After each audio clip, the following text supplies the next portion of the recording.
বাহাস হবে, এখনই বাহাস, এই মুহূর্তেই বাহাস। আমি বলতেছি ওই মাহফিলে সব কয়টা মুন্সি আমার কাছে হাত জোর করে ক্ষমা না চাওয়া পর্যন্ত কেউ ওদের ছাড়েনি। ক্ষমা চাইছে যে হুজুর ভুল হয়েছে, আপনি আমাদের মেহমান, আপনাকে আমরা অপমান করতে চাইছি, অপমান তো আমরাই হলাম। যমুনা সেতুতে এসে গাড়িতে উঠায় দিয়ে তারপর গেল ওরা। চিন্তা করছেন আপনারা? আমার জীবনে আমি মালিকের গয়বী মদদ যে কিভাবে পেয়েছি আমি আপনাদের বুঝাবো কেমনে? রসগোল্লা সামনে আছে, না খাওয়ালে আমি কেমনে বুঝাবো রসগোল্লার মজা কি?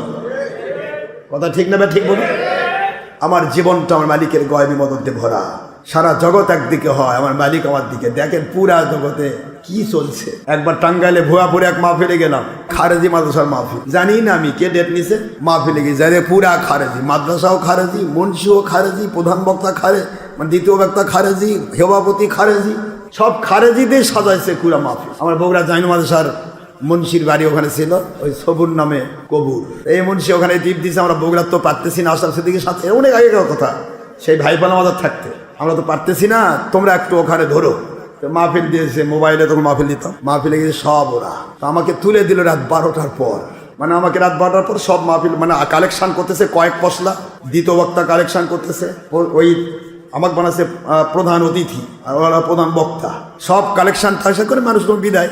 মনে করছে এত বক্তা নেই, ওরা ভাবছে লাস্টে গিয়ে আমরা হুজুরকে ধরবো, মানে বগুড়ার প্রতিশোধ ওরা ভুয়াপুরে নিবে, ভুয়াপুরের ভুয়া জায়গায় নিবে। মাশাআল্লাহ আমি 12টার সময় উঠলাম, উঠে গিয়ে বিসমিল্লাহ করে কেবল মিলাদ শুরু করছি খারেজি মাদ্রাসা, বুঝছেন তো।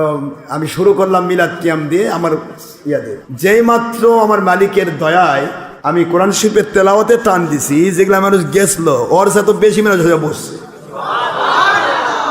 কোথা থেকে যে আসছে আল্লাহ জানে, ওদের সময় তো অর্ধেক ফিল্ড ছিল না। এই রাত 12টার পর যে কোত্থেকে আসলো, আল্লাহর ফেরেশতায় নাকি জিন আমি নিজেও জানি। পুরা ফিল্ড মানুষে ভরে গেল। প্রথমে মিলাদ আর কিয়াম, মিলাদ কিয়াম করে দিয়ে ওয়াজ শুরু করলাম, 4 ঘন্টা ওয়াজ, রাত 4 ঘন্টা, রাত 4টা পর্যন্ত কেউ ওঠে না। আমি বললাম বাবা কি হলো, মিলাদ যে করলাম? কই হুজুর এলা সবই দিকে ছিল, এই যে মঞ্চে বসে আছে মুন্সিরা, ওই এলাকার যেটা ভেড়ার ওপর বাসুর, মসজিদের ইমাম, তারপরে ওখানকার ঈদগাহ মাঠের ইমাম, পুরা এলাকার ইমামদেরকে একত্রিত করে ওই একত্রিত করেছে, আশরাফ সিদ্দিকী ধরবে। তো মুসলিরা বলতেছে হুজুর এইভাবে বলতেছে, এই সমস্ত 2 নম্বর মুন্সিরা এগুলো মিলাদ কিয়াম সব তুলে দিছে হুজুর, তুলে দিছে। তাই বলে আমার 2 নম্বর কেমনে হলো? মিলাদ ছেড়ে 4 ঘন্টা ওয়াজের পরে মুন্সিরা করছে, হ্যাঁ কওমি ওয়াজের সাথে এসে মিলাদ পড়লো। তাই বলে ভাই কওমি ওয়াজের মিলাদ পড়লো মানে? মিলাদ তো মুসলমান পড়ে, কওমিরা কি মুসলমান না?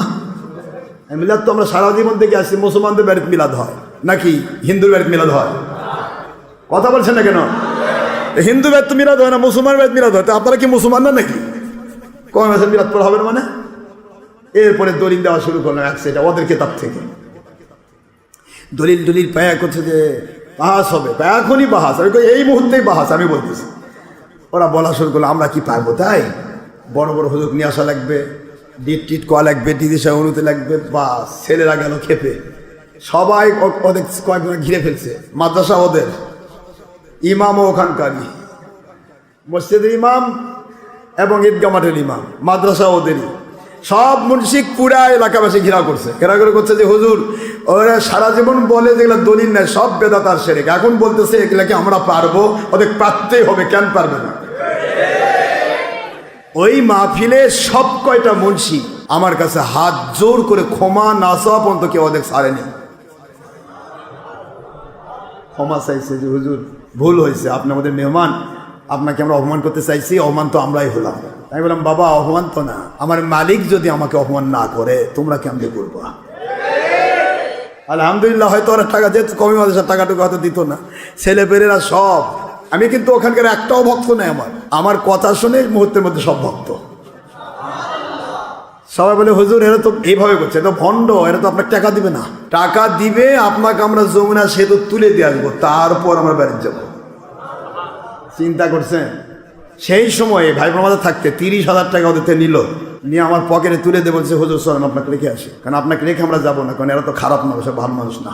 এখন আমাদের কাছে, আমাদের সামনে আপনার কাছে ক্ষমা চাইছে, পরে যে আপনাকে ডিস্টার্ব করুন। আগে বাবা আমাকে ডিস্টার্ব করার কেউ নেই, আমার মালিক আছে আমার সাথে। এই আবার যমুনা সেতুতে এসে গাড়িতে উঠায় দিয়ে তারপর গেল ওরা। চিন্তা করছেন আপনারা? এই হলো আমার মালিকের গয়বী, আমার জীবনটাই গয়বী মদদে ভরা। গোটা পৃথিবী একদিকে হলো ইনশাআল্লাহ আমার মালিকের সাহায্য আমার উপর আছে বলেই পৃথিবী কেউ পেরে ওঠে না, কোনোদিন ওঠেনি, উঠবেও না ইনশাআল্লাহ। আমার নিজের পাওয়ার, আমার মালিকের পাওয়ার। ওমা আলাইনা ইল্লাল বালাগুল মুবিন হাদা মা ইনদা মানফাত ওমা ইনদাল্লাহি রাসূলি সাল্লাল্লাহু আলাইহি ওয়াসাল্লাম বাক সুবহানাকাল্লাহুম্মা ওয়া বিহামদিকা আশহাদু আল্লা ইলাহা ইল্লা আনতা আস্তাগফিরুকা ওয়া আতুবু ইলাইক। আসসালামু আলাইকুম ওয়া রাহমাতুল্লাহি ওয়া বারাকাতুহু।